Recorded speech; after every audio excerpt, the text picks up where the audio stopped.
이번에 새롭게 리메이크 되어서 상영하고 있는 배너라는 영화를 여러분 보신 분이 많으실 것입니다. 그 영화를 보면 그 로마인 메살라가 아버지가 죽은 후에 유다 귀족 배너의 집안에 이제 입양이 돼서 배너와 함께 형제처럼 자랍니다. 메살라는 자신의 꿈을 찾아 로마 군대로 입대하여 3년 후에 상당히 높은 계급인 호민관이 되어서 예루살렘으로 돌아옵니다. 그런데 우연한 일로 인하여 배너가 오해를 받게 되고, 그리고 배너가 자칫 죽음의 위기에 놓이게 됩니다. 그런데 메살라에게 이건 오해다, 이거 오해를 풀어달라고 항변을 하지만 메살라는 배너의 이야기를 듣지 아니하고 배너를 노예선으로 보내버리고, 배너의 어머니와 또 배너의 누이 동생은 이제 감옥에 가두어 버리는 그런 일이 영화에 나오고 있습니다. 가까스로 그 노예선에서 탈출한 배너가 복수심과 증오심에 불타서 이제 그렇게 기회만 호시탐탐 노리는 가운데 우연한 기회에 전차 경기를 통해서 메살라에게 정당하고 합법적으로 복수할 수 있다는 소식을 듣게 됩니다. 그리고 배너는 열심히 연습해서 전차 경기에서 메살라에게 복수를 합니다. 그리고 메살라가 그로 인해서 오른쪽 다리를 잃어버리고 오히려 메살라가 이제 배너를 향한 복수심에 불타오르죠. 그러다가 영화 마지막은 서로 화해하는 걸로 영화가 마무리되면서 끝납니다. 많은 분들이 보셨기 때문에 제가 굳이 스토리를 설명 안 해도 여러분들이 이해하실 텐데요, 저는 그 영화를 보면서 우리 인생의 한 단면을 잘 보여주는 영화구나 라는 생각이 들었습니다. 사랑, 그리고 서로 오해, 그 다음에 미움, 증오, 그 다음에 또 화해. 그런데 사실은 우리가 만나는 많은 사람과의 관계 속에서 이제 사랑에서 오해가 생기고 미움에서 증오에서 화해까지 나아가면 얼마나 좋겠습니까? 그런 관계는 사실은 몇 건 안 되고 오히려 화해까지 못 나가고 증오와 미움의 단계에서 멈춰버리는, 그리고 그 안에서 서로 상처만 가지고 살아가는 그런 관계가 상당히 많이 가지고 있다는 것입니다. 이런 면에서 여러분들은 얼마나 자유로우십니까? 신약 성경에서 위대한 사역자, 예수님 다음에 위대한 사역자라고 하면 바울을 아마 손에 꼽을 것입니다. 바울이 신약 성경에 13권이나 기록할 정도로 하나님 앞에 참 귀하게 쓰임받았던 종입니다. 그러면 우리는 그렇게 귀하게 쓰임받은 사람은 참 모든 사람과의 관계를 잘 가졌겠지 이렇게 생각할 수가 있는데, 실제로 바울의 인생을 보면 좋은 사람들과의 관계를 잘 가졌기도 했지만 바울을 힘들게 하고 바울을 오해하는 사람들도 많이 있었습니다. 특별히 우리가 읽은 고린도 후서에 그런 내용이 나오고 있습니다. 특별히 여러분, 우리가 16절에 보면 바울이 고린도 교회 성도들에게 내가 마게도냐를 들렸다가 고린도를 방문할 것이다 라고 계획을 이야기합니다. 그런데 바울의 상황에서 영적인 상황이 달라져서 바울은 기도하면서 고린도로 가지 아니하고 그냥 에베소로 돌아갑니다. 이것 때문에 고린도 교회 성도들이 바울을 어떻게 오해했냐면, 바울은 자기의 계획을 함부로 자기 이해관계와 자기의 이기적인 마음 때문에 계획을 바꾸는 변덕스러운 사람이다, 이렇게 오해를 했습니다. 그게 17절에 나오는데요, 같이 한번 읽어보겠습니다. 읽습니다. 이렇게 계획할 때 어찌 경솔히하였으리요? 혹 계획하기를 육체를 따라 계획하여 예하면서 아니라 하는 일이 내게 있겠느냐? 뿐만 아니라 1장 12절에 보면 바울이 진실하지 못하고 정직하지 못한 사람이라고 또 오해를 했습니다. 여러분, 바울과 같은 그런 사역자들에게는 다른 것보다도 정직하지 못하다, 또 변덕스럽다, 이런 오해는 치명적인 오해예요. 왜냐하면 정직성이 흔들리게 되면 그 사람의 한 말에 대한 불신이 생기게 됩니다. 바울이 열심히 그동안 복음을 전했는데 그 복음마저 사람들이 받아들이고 믿으려고 하지 않는다는 것입니다. 그래서 바울은 오늘 고린도후서를 보면 자기 입장을 상당히 변호하고 있는 것을 볼 수가 있습니다. 그런데 지금 바울의 상황이 어떤 상황이냐면, 바울이 에베소에서 지금 사역을 하고 있는데요, 우리 고린도후서 1장 8절을 지난주에 살펴봤는데 다시 한번 보시기 바랍니다. 1장 8절에 보면 아시아에서 당한 환난을 너희가 모르기를 원하지 아니한다. 힘에 지나도록 심한 고생을 내가 했다. 사형 선고를 받는 줄 알았다. 이렇게 바울은 이야기하고 있는데요, 이 아시아가 에베소입니다. 그러니까 지금 바울이 오해를 받고 있는 상황에 지금 바울은 에베소에서 어떤 어려움을 겪냐면 심한 환난 가운데 있는 거예요. 여러분, 우리가 일반적으로 심한 어려움과 환난 가운데 있을 때 우리가 기대하는 것은 누군가로부터 따뜻한 위로를 받기를 기대합니다. 그런데 그렇게 기대했던 고린도 교회 성도들에게 들려져 온 소식은 위로가 아니라 자기를 오해하고 있다는 얘기가 들려져 오는 거예요. 바울이 참 마음이 괴롭지요. 여러분, 사람은 누군가로부터 오해를 받게 되면 굉장히 괴로운 시간을 갖게 됩니다. 이름만 되면 여러분이 잘 아는, 제가 잘 아는 목사님이 이제 나름대로 교회 사역을 하면서 중요한 결정을 하는 가운데 참 기도하면서 장로님들하고 같이 상의해서 어떤 결정을 했습니다. 그런데 그런 나름대로 성도들의 유익을 위해서 어떤 결정을 했는데, 어떤 몇몇의 성도님들이 이제 목사님의 그런 결정에 대해서 오해하는 말을 하고, 그 목사님에 대한 어떤 사역의 근간에 흠집내는 이야기를 하는 얘기를 들었을 때 굉장히 괴로워하는 것을 제가 들은 적이 있습니다. 여러분, 우리가 믿음 있는 사람뿐만 아니라 믿음이 없는 사람들도 누군가가 나를 오해한다고 할 때 그 시간만큼 참 괴로운 시간이 없어요. 여러분, 보통 오해를 하게 되면, 상대방이 오해를 하면 받아들이는 입장에서도 또 그 말 때문에 또 오해를 하게 됩니다. 또 그 말 때문에 오해에서 한마디 하면 또 상대방은 또 오해를 하게 되고, 또 오해를 받게 되고, 또 오해를 하게 되고. 그래서 처음에는 아주 사소한 일로 시작을 했다가 시간이 지나면서 점점 이것이 마치 눈덩이처럼 커다랗게 불어납니다. 여러분, 싱크홀 아시죠? 싱크홀은 갑자기 땅이 확 꺼져버리는 그런 현상을 말하지 않습니까? 여러분, 싱크홀에 그 가끔씩 사고 난 현장을 이렇게 사진으로 보여준대요. 자동차도 그냥 꺼져버리고, 심지어는 집도 꺼져버리고, 싱크홀이 일어나면. 여러분, 그런데 마치 그런 싱크홀 현상처럼 우리 관계에도 그런 싱크홀이 일어날 수 있다는 거예요. 좋았던 관계, 친했던 관계, 정말로 서로 마음을 주고받았던 관계였는데 사소한 오해 하나가 거대한 싱크홀처럼 그 사람과 좋았던 추억까지도, 모든 것까지도 다 그냥 가라앉게 만들어버리는 그런 일들이 일어난다는 것입니다. 저와 여러분은 이런 오해의 싱크홀에 빠졌던 경험이 없으신가요? 그렇다면 우리가 어떻게 이런 오해의 싱크홀에 빠져있는 우리가 거기서 빠져나오고 앞으로 그런 오해의 싱크홀에 우리가 빠지지 않을까, 저는 여러분들과 함께 좀 생각해 보기를 원합니다. 그러기 위해서는요, 첫 번째, 오해가 아닌 이해를 해야 된다는 것입니다. 사실 우리가 사람과의 관계 속에서 자주 실수하는 것 중에 하나가 있어요. 여러분, 그 사람의 속마음, 현재 그 사람의 마음의 어떤 상태를 잘 모르고 나도 모르게 그냥 머릿속으로 쉽게 판단하고 그렇게 정죄할 때가 많이 있다는 것입니다. 그래서 실제로 그 사람을 만나봐서 이야기를 들어보면 내가 판단하고 생각했던 것이 오류일 때가 굉장히 많아요. 그런데 우리는 자주 나도 모르게 쉽게 판단하는 그런 경향성을 보여줄 때가 많이 있더라는 거예요. 여러분, 다른 사람이 여러분을 그렇게 판단한다, 그런 걸 여러분이 알게 됐을 때 여러분 기분이 어떠십니까? 기분이 굉장히 좋으신 분 계세요? 기분이 좀 언짢죠? 그런데 우리는 다른 사람에 대해서 너무나 쉽게 이렇게 판단하고 내 생각으로 그냥 그럴 것이다 라고 할 때가 너무나 많아요. 그런데요, 그것이 죄라는 사실 여러분 아십니까?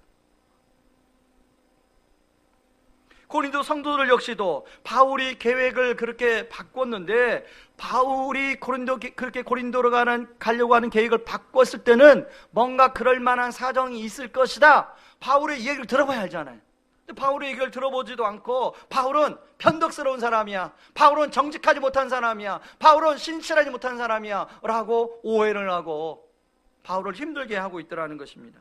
여러분, 그런 이야기를 들었을 때 바울의 마음이 어땠을까요? 4절에 보면 그 바울의 심정이 나오는데요, 4절 말씀을 같이 한번 읽어보시죠. 읽습니다. 내가 마음에 큰 눌림과 걱정이 있어 너희에게 썼노니 이는 너희로 근심하게 하려 한 것이 아니요 오직 내가 너희를 향하여 넘치는 사랑이 있음을 너희로 알게 하려 함이라.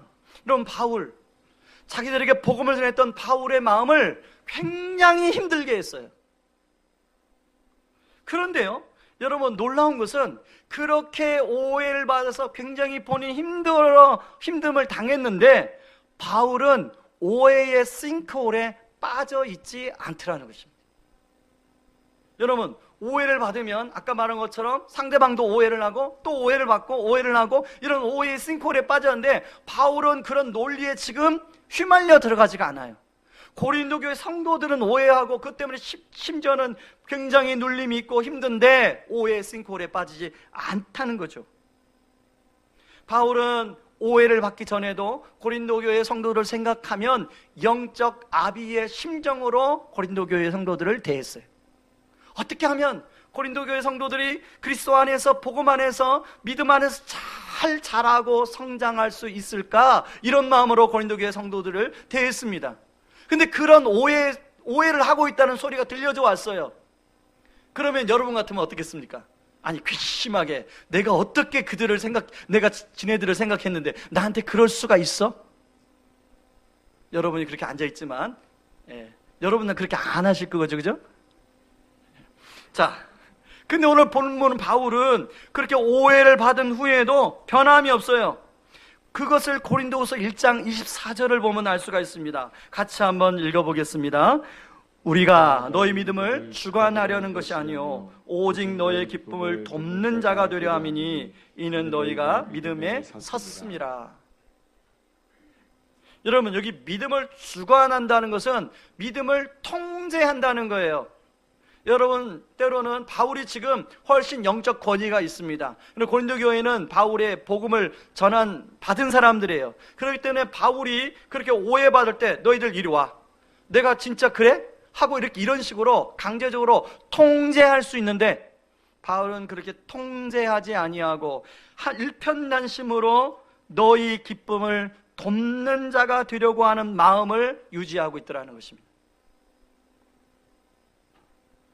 여러분, 그런가 하면 4절 하반절에 바울의 진심이 잘 표현되어 나오는데요, 4절 말씀을 다시 한번 읽어보시죠.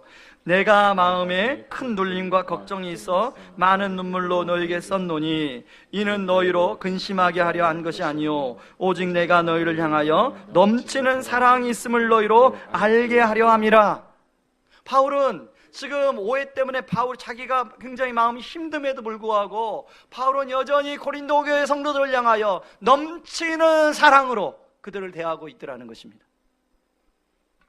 반면에 고린도 교회 성도들이 어때요? 오해의 싱크홀에 빠져서 바울을 오해하고 판단하고 영적인 그런 침체에 놓이게 있더라는 것이죠. 그렇다면 똑같은 동일한 상황에서 왜 고린도 교회 성도들은 오해의 싱크홀에 빠지고 바울은 전혀 그것에 영향받지 않고 있는가? 그 차이가 무엇인가? 그 차이가 12절에 그 비결이 나옵니다. 12절 말씀을 같이 한번 읽어보겠습니다.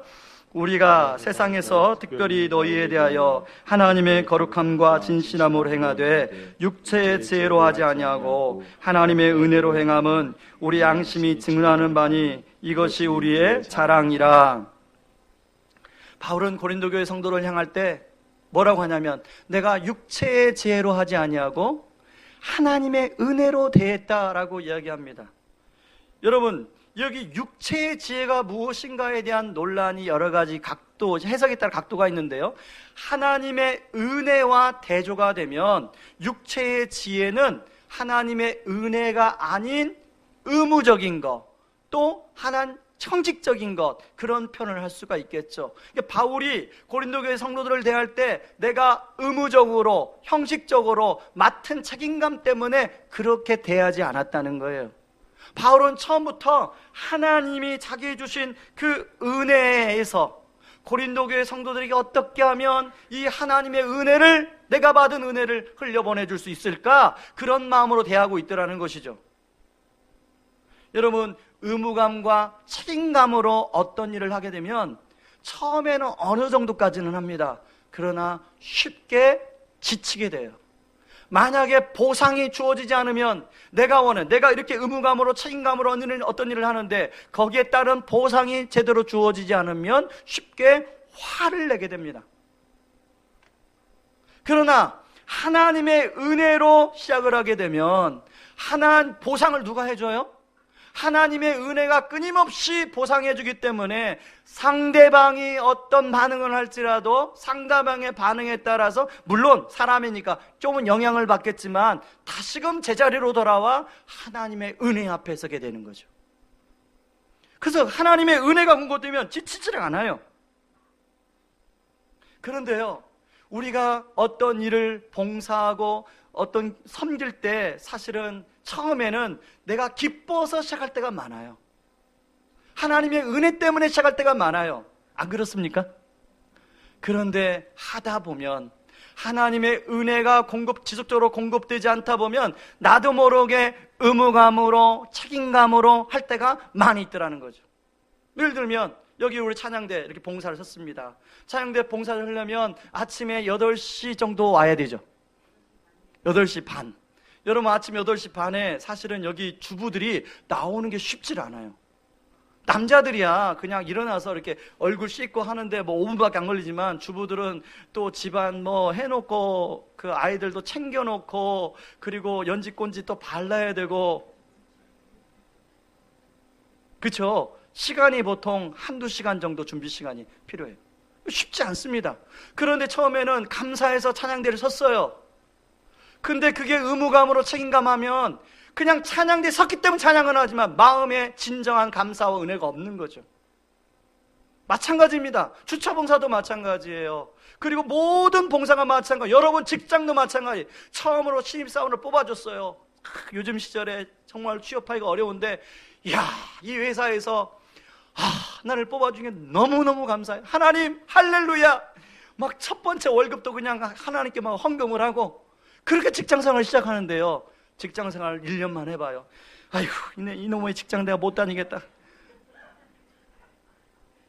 주부들 어떻습니까? 애들 키우다가 이제 애들이 어느 정도 크니까 그래, 우리 남편 애쓰고 수고하는데 뭔가 좀 그래도 내가 돈을 좀 어떻게 우리 아이들 학비라도 학원비라도 벌어야겠다 막 알아보다가 어떤 직장에 또 은혜로 또 합격을 했어요. 처음에는 나 같은 주부, 마흔 중순을 넘은 나 같은 주부를 사용해 준 게 너무 감사하다. 그렇게 했는데 한 달, 2달 하다 보니까 그런 마음이 싹 사라져요. 그리고 월급날만 기다리죠. 여러분, 직원들은 월급날만 기다리고 사장님은 월급날이 너무너무 싫어요. 여러분, 우리 사업하는 분들 어떻습니까?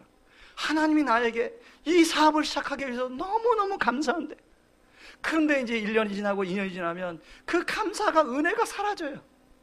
그렇기 때문에 우리가 회복해야 할 것은 계속적으로 하나님의 은혜의 자리에 돌아가야 돼요. 하나님의 은혜가 공급돼야 돼요. 지금 바울은 그거예요. 바울은 의무감과 책임감으로 하는 게 아니라 하나님의 은혜의 자리로 늘 바울이 돌아가서 고린도 교회 성도들을 대한 거예요. 그러니까 고린도 교회 성도들이 어떤 반응을 하든 간에 바울은 처음 마음, 그런 게 있죠. 처음처럼. 사실 저는 그 말 참 좋아했는데 거기서 갖다 쓴 거예요. 그러니까 좋은 말은 그런 데서 다 갖다 쓰더라고요. 우리가 처음 그 마음으로 돌아가야 돼요. 하나님의 은혜로 들어가야 돼요. 여러분, 이런 남편 하나님 나에게 주신 게 너무 감사하다, 이런 아내 나에게 주신 게 너무 감사하다, 그 처음 마음으로 돌아가야 돼요. 아멘이십니까?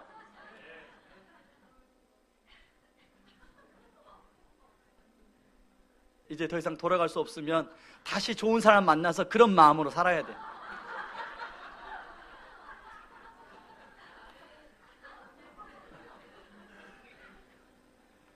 지난주 월요일입니다. 저희 막내 이제 저녁에 학교 끝나고 통화를 했더니 갑자기 그냥 목소리가 하이톤이에요.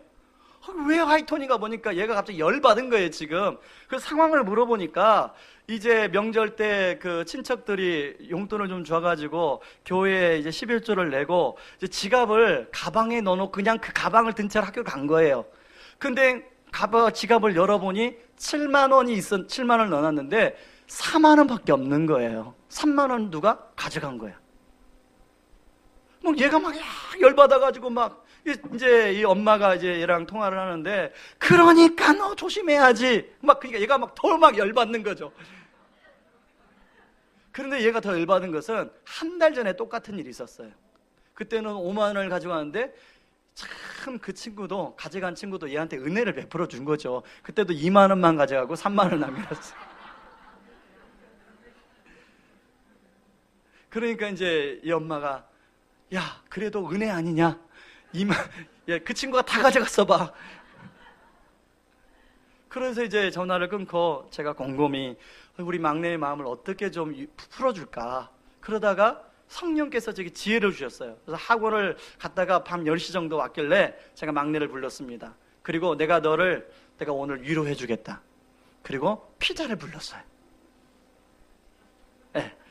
저희 집은 평상시에 피자 같은 거, 이게 치킨 같은 거 연례 행사 아닙니다. 1년에 한두 번 정도. 그러니까 뭐 얘한테는 뭐 너무 감격스러운 거죠. 그리고 네가 잃어버린 3만 원을 아빠가 보존해 주겠다 하고 3만 원을 줬어요. 그랬더니 얘가 얼굴이 펴지더라고. 그리고 당부했어요. 그 친구를 의심하지 않으면 좋겠다. 이 애는 지난번 가져간 그 친구가 또 이번에도 가져갔을 거라고 누구를 딱 대상하고 걔를 의심하더라고. 여러분, 자, 손해는 누가 봤습니까? 우리 막내가 손해를 봤는데 희생을 누가 했어요? 예, 제가 피자값 그리고 3만 원 희생을 했잖아요. 그러니까 우리 막내가 은혜를 입더라고요. 은혜를 입으니까 그 친구를 향한 오해를 걷어내더라고요. 여러분 마찬가지입니다. 여러분 우리가 잘못했는데 희생은 누가 해주셨어요? 예수님이 우리를 위해서 희생해 주셨어요. 그리고 우리에게 은혜를 덧입혀 주셨어요. 그러면 우리는 오해를 걷어내고 그들을 이해할 수 있지 않겠습니까? 여러분 이 말씀에 대해서 좀 더 자세하게 이야기하고 있는 말씀이 로마서 5장 10절 11절입니다. 같이 한번 읽어볼까요? 곧 우리가 원수 되었을 때 그 아들의 죽으심으로 말미암아 하나님과 화목하게 되었은즉 화목하게 된 자로서는 더욱 그의 살아나심으로 말미암아 구원을 받을 것이니라. 그뿐 아니라 이제 우리 화목하게 하신 우리 주 예수 그리스도로 말미암아 하나님 안에서 또한 즐거워하느니라. 여러분 우리는 원래 죄 때문에 하나님과 원수된 상태예요. 여러분 원수 되었으면 누가 그걸 해결해야 됩니까? 잘못한 사람이 해결해야 되잖아요. 우리가 해결해야 되잖아요. 그런데 우리는 이미 잘못했기 때문에, 죄가 있기 때문에 하나님과의 관계 속에서는 우리가 해결할 힘이 없어요. 우리가 화목제물을 가져가도 그게 아무리 화목제물이 안 돼요. 인정해줘야, 그걸 받아들이는 사람에서 인정해줘야 그 되는데 아무리 우리가 좋은 걸 가져다도 안 돼요. 많은 사람들은 하나님 앞에 그 화목제물을 가져가려고 해서 자기의 평생 자기가 추구하는 인생 목표를 삼아놓고 그걸 이루면 그게 되겠다고 생각하는데 그거 안 돼요. 하나님 안 받아주시는 거예요. 그런데 우리가 불가능한 우리를 누가 화목제물이 되어주시냐면 하나님의 아들이신 예수 그리스도가 희생함으로 말미암아 화목제물이 되어주셨어요. 여러분 화목제물이라는 것은 관계가 회복될 때 드리는 제사입니다. 그래서 하나님과 우리 사이에 관계가 회복이 된 거예요. 제가 희생함으로 우리 막내가 은혜를 입은 것처럼 예수 그리스도가 희생함으로 우리에게 화목의 은혜가 입혀진 것입니다. 여러분 사실은 피자 한 판 3만 원? 이건 얼마 안 되는 거예요. 그거에 비하면 우리 주님이 우리에게 베풀어 주신 그 은혜는 말로 표현할 수 없는 은혜죠. 근데 우리가 그 은혜를 받았음에도 불구하고 왜 우리는 계속 그 사람을 의심하고 그 사람을 오해하고 있는 것입니까? 우리가 주님의 은혜의 자리로 다시 돌아가서 우리 안에 그 은혜가 넉넉하게 채워지면 우리가 오해를 하는 사람들을 우리가 넉넉하게 이해할 수 있지 않겠습니까? 그 은혜가 있기를 바랍니다. 저와 여러분은 이런 놀라운 은혜를 받았음에도 여전히 육체의 지혜로 대합니까? 아니면 하나님의 은혜로 풀어가십니까? 육체의 지혜로 풀어가게 되면 서로 오해가 생기고 오해의 싱크홀에 빠지게 돼요. 그러나 하나님의 은혜로 풀어가게 되면 오해가 생긴 일도 이해로 풀어갈 수가 있는 줄 믿습니다. 여러분의 모든 관계가 육체의 지혜가 아니라 하나님의 은혜로 풀어가는 은혜가 있길 바랍니다. 그런가 하면 두 번째요, 미움이 아닌 용서로. 여러분 5절에 보면, 2장 5절에 보면 근심하게 한 자라는 얘기가 나옵니다. 5절을 우리 같이 한번 읽어보겠습니다. 근심하게 한 자가 있었을지라도 나를 근심하게 한 것이 아니요 어느 정도 너희 모두를 근심하게 한 것이니 어느 정도라 함은 내가 너무 지나치게 말하지 아니하려 함이라. 이 근심하게 한 자, 바울이 이제 이 사람 때문에 고린도에서 목회를 할 때 바울도 굉장히 힘들었고 고린도 교회의 모든 성도들이 힘들었어요. 그럼 이 사람이 누구냐? 고린도전서 학자들은 고린도전서 5장에 나오는 아버지의 첩을 범한, 그래서 교회를 혼란스럽게 한 사람일 것이다 라고 이야기합니다. 그래서 바울은 그 사람은 마땅히, 그런 사람들은 마땅히 벌을 받아야 한다라고 이야기합니다. 여러분 그렇죠? 교회에서 뭔가를 잘못하면 교회는 그 사람을 치리할 권능이 있습니다. 치리할 수 있습니다. 그런데요, 바울이 고린도를 다시 방문했을 때 그 방문 때문에 바울이 굉장히 힘들었는데, 학자들은 뭐 때문에 힘들었냐? 바로 이 치리받은 이 사람이 교회에 상당한 위치에 있는 사람인데 이 사람이 자기 주동을 해서 바울을 거부하고 바울의 방문 때문에 교회 전체가 힘들어졌다라고 이야기를 합니다. 그러니까 바울이 고린도 교회를 다시 방문할 수가 없는 거죠. 자기가 또 방문하면 또 힘들 수가 있으니까. 그러고 나서 에베소로 와서 돌아와 보니 그 사람을 생각해 보니까 바울이 마음이, 여러분 그 사람은 지금 바울을 공격했잖아요. 바울이 공격받았잖아요. 그런데 에베소 와서 하나님의 은혜로 그 사람을 생각해 보니까 그 사람을 향한 불쌍한 마음과 긍휼한 마음이 바울 안에 들어오는 거예요. 그래서 오늘 고린도 교회 편지를 하면서 7절, 8절에 이렇게 부탁합니다. 같이 한번 읽습니다. 그런즉 너희는 차라리 그를 용서하고 위로할 것이니 그가 너무 많은 근심에 잠질까 두려워하노라. 그러므로 너희를 권하노니 사랑을 그들에게 나타내라. 여러분, 교회가 치리를 할 수 있는데 치리의 목적은 회복입니다. 깨달았으면 회복시키는 게 치리예요. 근데 회복의 과정이 없는 치리는 오늘 이 말씀처럼 그 사람이 영원히 교회 공동체로부터 떠나버릴 수가 있어요.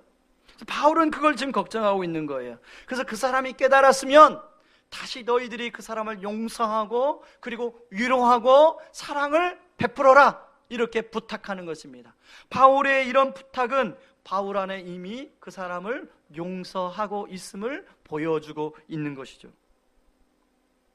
그래서 바울은 11절에 뭐라고 하냐면, 이렇게 하는 이유가 뭐냐? 바로 우리가 사탄의 계책에 빠지지 않기 위함이다.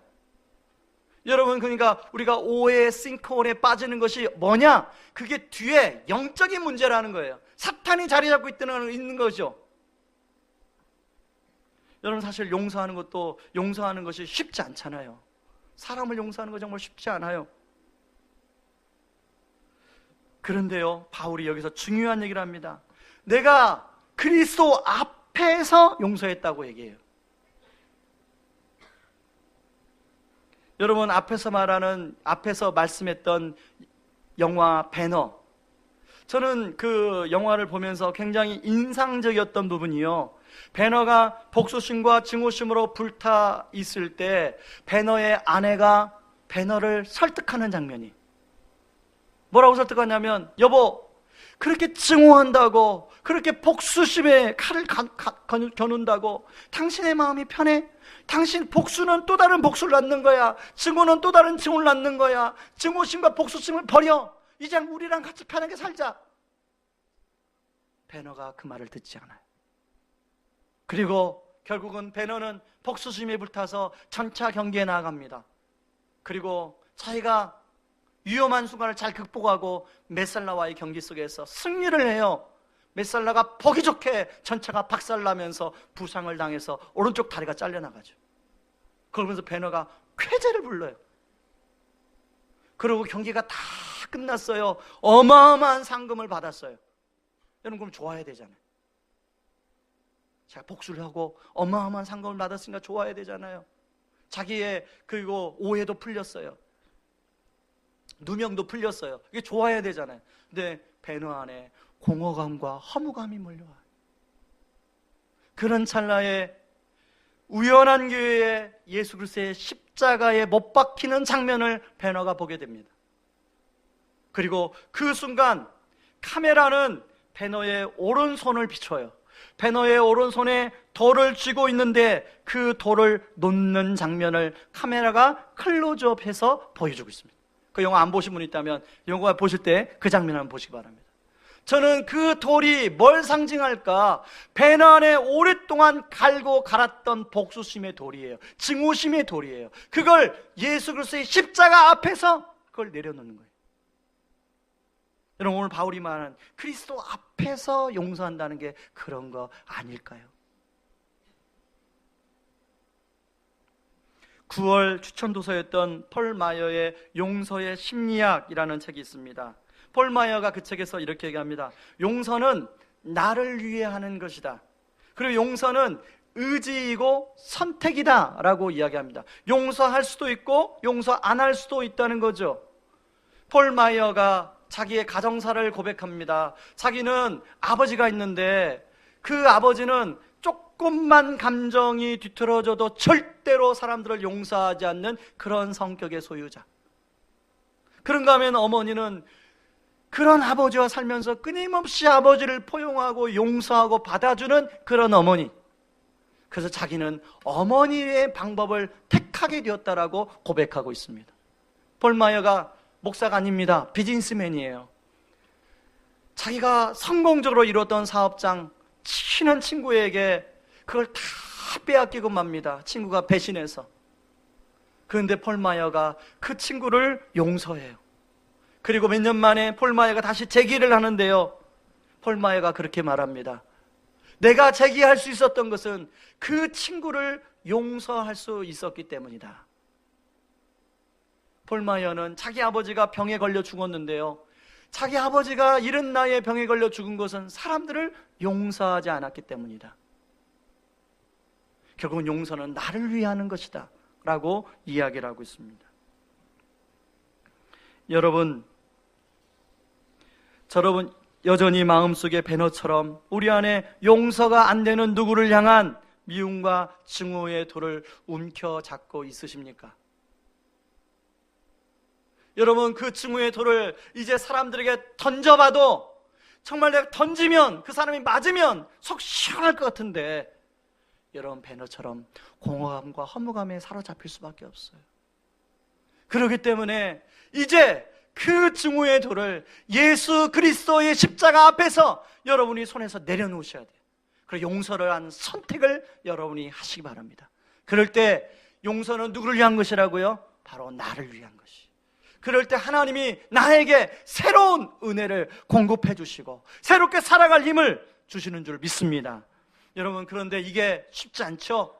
바로 주님 마음이 내 안에 공급돼야 가능한 줄 믿습니다. 그래서 이 시간에 여러분 찬양을 해요. 주님 마음 내게 주소서. 이 찬양 부르면서 주님, 정말로 주님 마음을 내게 주셔야만 이것이 가능하오니 주여 도와주시옵소서. 내 마음에는 산한 게 하나도 없습니다. 주님 도와주시옵소서. 우리 같이 찬양하며 나가길 원합니다. 보소서. 주님, 나의 마음을 찬양하겠습니다. 보소서. 주님, 나의 마음을 선한 것 하나 없습니다. 선한 것 하나 없습니다. 그러나 내 모든 것 주께 드립니다. 그러나 내 모든 것 주께 드립니다. 사랑으로 안아주시고 안으시고 날 새롭게 하소서. 다시 한번 보소서. 주님, 나의 마음은 선한 것 하나 없습니다. 선한 것 하나 없습니다. 그러나 내 모든 것 주께 드립니다. 그러나 내 모든 것 주께 드립니다. 사랑으로 안으시고 날 새롭게 하소서. 주님 마음 내게 주소서. 내게 주소서. 내 아버지 주님 마음 내게 주소서. 내게 주소서. 나를 향하신 주님의 뜻이 이루어지도록 주님 마음 내게 주소서. 내게 주소서. 여러분, 하나님은 우리를 향한 풍성한 삶을 계획하고 계세요. 나 이대로 살도록 하나님 계획하지 않으셨어요. 그런데 우리 안에 여전히 증오의 돌, 용서의 돌을 내려놓지 못하기 때문에 우리가 하나님이 나를 향한 뜻이 이루어지지 않는 거예요. 여러분, 이 시간에 오늘 배너처럼 그리스도 앞에서 그 십증오의 돌을 내 손에서 내 마음에서 내려놓지 않겠습니까? 이것은 바로 주님 마음으로 채워질 때 가능해요. 이 시간에 다시 한번 이 찬양을 할 때 이 찬양이 우리의 기도가 되길 바랍니다. 보소서 주님, 나의 마음을 같이 한번 찬양합니다. 보소서 주님, 나의 마음은 선한 것 하나 없습니다. 선한 것 하나 없습니다. 그러나 내 모든 것 주께 드립니다. 사랑으로 안으시고 날 새롭게 하소서. 보소서 주님, 나의 마음은 선한 것 하나 없습니다. 선한 것 하나 없습니다.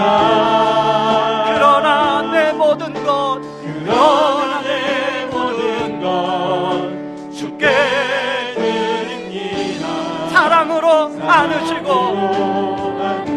날 새롭게 하소서. 무엇으로 새롭게 됩니까? 주님 마음으로 새롭게 되는 줄 믿습니다. 주님 마음 내 아버지, 주님 마음 내게 주소서. 나를 향하신 주님의 뜻이 이루어지도록 주님 마음 한 번 더 주님 마음 내게 주소서. 주님 마음 내게 주소서. 내 아버지 주님 마음 내게 주소서. 나를 향하신 주님의 뜻이 이루어지도록 주님 마음 내게 주소서. 우리 이 시간에 같이 한번 기도하기를 원합니다. 여러분, 누구와 오해의 싱크홀에 빠져 있습니까? 하나님, 그 사람을 한번 생각해 보세요. 하나님, 내가 내 인격으로 내 모습 그대로는 그 사람을 하나님 도저히 이해할 수가 없어요. 하나님, 오늘 하나님의 은혜로 저를 충만하게 채워주심으로 말미암아 하나님, 그들을 넉넉함으로 이해할 수 있게 하여 주옵소서. 하나님, 내가 나의 힘으로는 할 수 없어요. 나의 힘으로 미움의 돌, 증오의 돌을 끝까지 가지고 있을 수밖에 없어요. 하나님, 예수 그리스도 앞에서 그 증오의 돌을 내려놨던 배너처럼 하나님, 내 안에 그 증오의 돌 복수심의 돌을 내려놓게 하여 주시고 하나님 용서를 선택하게 하여 주시옵소서. 우리 같이 한번 기도하며 나가겠습니다. 기도합니다. 고마우신 하나님 아버지, 고맙고 감사합니다. 아버지 하나님, 우리가 얼마나 졌든 아버지 오해의 술골에 빠집니까? 아버지 하나님, 제가 아버지 김윤정 목사와 아버지 하나님 청년들을 아버지 진심으로 용서할 수 있도록 하나님 아버지 도와주시옵소서. 아버지 하나님, 제가 아버지 하나님 내 마음을 힘들게 했던 사람들을 진심으로 용서할 수 있도록 하나님 아버지 도와주시옵소서. 아버지 하나님, 그냥 그렇지 않습니다. 아버지 하나님의 은혜로 아버지 하나님 제 안에 채워주시옵소서. 아버지 하나님, 그 십자가의 보혈의 은혜가 아버지 하나님 제 안에 상에 넘치게 하여 주시고 아버지 하나님 주님의 은혜를 입어서 아버지 그들을 영록함으로 아버지 그들을 아버지 이해하고 섬길 수 있도록 아버지 도와주시옵소서. 아버지 여전히 복수심의 돌을 아버지 들고 있는 우리 아버지 그것이 남편을 향한 아버지 그것이 자녀와의 관계 속에서 그것이 친구와의 관계 속에서 그것이 아버지 사업 파트너와의 관계 속에서 아버지 친구에 대해 복수심의 돌을 갖고 있다면 아버지들을 내려놓을 수 있도록 하나님 아버지 도와주시옵소서. 아버지 이 시간에 주님 마음이 아버지 하나님 우리 안에 채워지길 원합니다.